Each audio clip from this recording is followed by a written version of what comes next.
Bienvenidos al podcast de economía e inversiones de Upside Capital. Revisaremos el rendimiento del mercado en Chile y el mundo y las principales noticias económicas y financieras que marcan la jornada.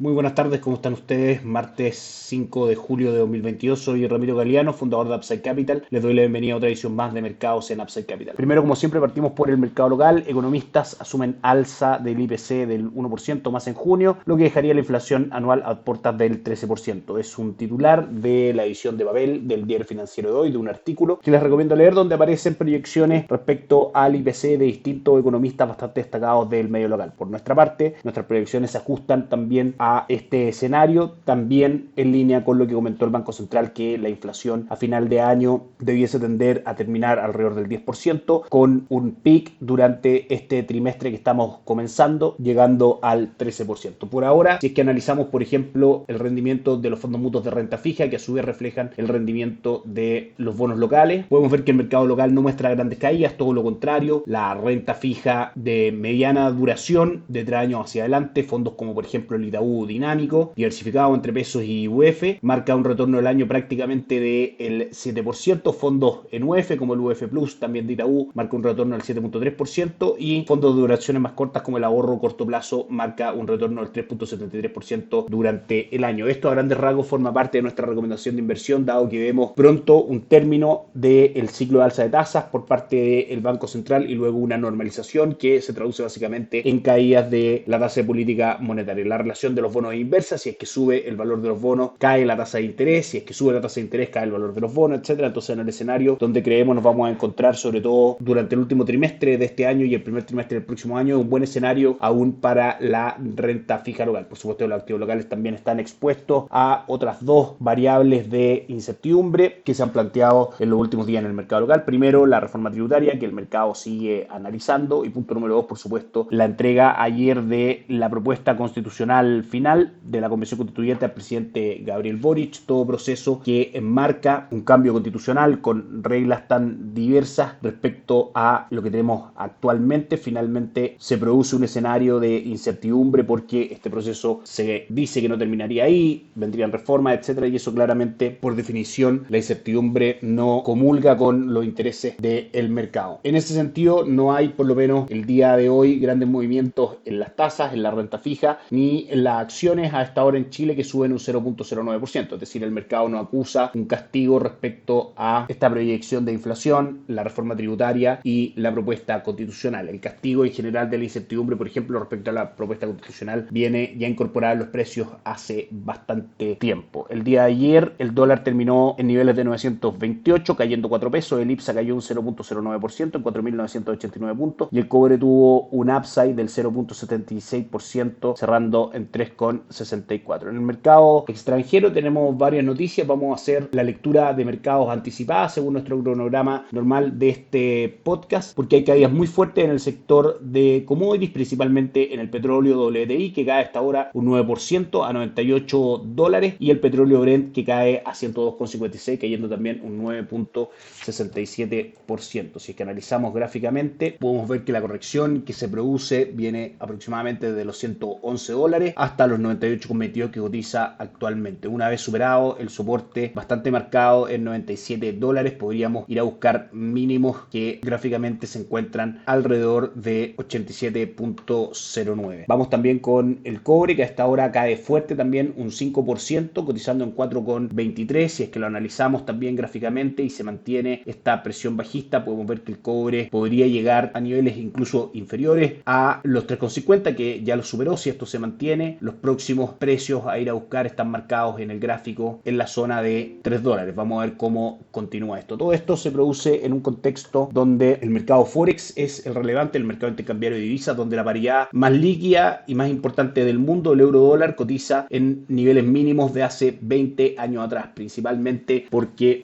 el dólar ha tendido a subir fuerte, producto de que el mercado espera que la Reserva Federal siga aumentando las tasas. Eso encarece al dólar, y también hay una mayor demanda por dólares ante ante escenarios de incertidumbre como el actual, donde hay posibilidades de que Estados Unidos caiga en una recesión técnica. El dólar es por sí mismo un instrumento de refugio. También el mercado comienza a descontar que, dado este escenario de recesión en Estados Unidos y en gran parte del mundo, podría el Banco Central no subir tan fuerte las tasas de interés, y eso debilita al euro frente al dólar y lo tiene cotizando en niveles de 1.0245, niveles no vistos prácticamente desde enero del año 2002. También el dólar peso a esta hora sigue, por supuesto, la caída del cobre de, como decíamos, el 5%, y el alza del dólar index hoy de un 1.54%, marcando nuevamente máximos históricos en niveles de 949 cotiza en este minuto, pero durante la jornada ha llegado a máximos de 954. Por ahora el dólar peso sigue afirmado en una tendencia alcista originada básicamente desde principios de junio, y mantenemos nuestras expectativas de que a lo menos podría llegar a los 961, nivel marcado en nuestro gráfico de análisis técnico, dado el uso de la herramienta expansión de Fibonacci, que sirve para tener alguna idea de hasta dónde puede llegar la cotización de un activo, índice, etcétera, luego de una tendencia alcista fuerte y una pequeña corrección, que es la situación que ha mostrado el dólar en Chile básicamente desde el mes de abril. Tocamos mínimos en 7.75, luego máximos en 873, tuvimos una corrección a 810 y luego una tendencia alcista muy fuerte hacia niveles, como decíamos, en este minuto de 949,80. Vamos por último a mencionar que la caída del petróleo se debe a la advertencia de Citi, el banco norteamericano, que se suma a estas proyecciones de menor actividad. Claramente los commodities son básicos para la actividad, y ante un escenario de menor actividad claramente el precio va a tender a caer. Es importante saber también que una recesión económica no significa mercados necesariamente bajistas. Normalmente cuando ocurren recesiones las tasas de interés caen, y por supuesto hay que ver cuál es el avance de la inflación, porque va a depender de eso el manejo de la política monetaria, pero las tasas de interés tienden a caer. En general hay incentivos, y esos incentivos provocan un flujo natural hacia los mercados de capitales para tomar posiciones en, por ejemplo, acciones de empresas que, dado estos incentivos, pueden salir de la recesión y lograr buenos números. Así que hay que estar muy atento a eso y separar claramente el destino de la economía versus los movimientos de mercado de capitales. No es absolutamente lineal. Por último, revisamos el calendario económico el día de hoy, donde el Banco Central de Australia aumenta su tasa de política monetaria en 50 puntos base, marcada a 0.85%, y lo aumentan a un 1.35 en línea con lo que esperaba el mercado. Tuvimos PMI, índice de gerentes de compra, principalmente de servicios, donde en España, Italia, Francia, Alemania y en Europa, junto con el Reino Unido, marcan zona de expansión por arriba de 50 puntos y por arriba de lo que el mercado esperaba. En cuanto a noticias de Estados Unidos, la principal el día de hoy tiene que ver con los pedidos de fábrica, que suben un 1.6% versus un 0.5% que el mercado esperaba, viniendo desde un dato anterior del 0.7, es decir, se esperaba que este dato fuera menor a lo esperado, sin embargo resulta mayor a lo esperado. Así que una buena noticia para la economía estadounidense. Si nos vamos a revisar el comportamiento de los mercados, nos encontramos con que Asia cerró la jornada mixta con el Nikkei 225 subiendo un 1%, el Hansen de Hong Kong subiendo un 0.10 y el índice de Shanghai cayendo levemente un 0.04%. La jornada en Europa, impulsada por supuesto por la depreciación del euro frente al dólar, tiene al DAX alemán cayendo fuerte un 2.91%, al Stock 600 de Europa y el índice paneuropeo cayendo un 2.11%, caídas también el IBEX 35 de Madrid del 2.48% y el CAC francés del 2.68%. Y Estados Unidos cotiza negativo también, el S&P 500 cae un 1.43%, el Dow Jones cae un 1.86% y el Nasdaq un 0.16%. A esperar entonces las cifras macroeconómicas de Estados Unidos, que nos van a dar alguna idea, por supuesto, de cómo se va a seguir comportando la inflación y por ende cómo se comportarán las tasas, que es la gran variable que los mercados están mirando para ya apostar a una recuperación del mercado accionario en Estados Unidos, que cotiza durante el año con una caída del 20.91%. En Upside Capital creemos que los fundamentos de la economía de Estados Unidos permiten o van a permitir que esa economía soporte un alza de tasa sin caer en recesión, e incluso si cayera en recesión, esta no sería demasiado durable, y ante una disminución de la inflación o de las expectativas inflacionarias tendríamos caída en las tasas de interés, y eso sería bastante positivo para ver ojalá un segundo semestre mejor que el primero, con las acciones en Estados Unidos remontando, que recordemos forman parte de nuestra recomendación de inversión para perfiles de inversionistas agresivos con un plazo largo. Eso es todo por hoy, que estén muy bien, tengan una excelente jornada, nos encontramos mañana. Chao, chao.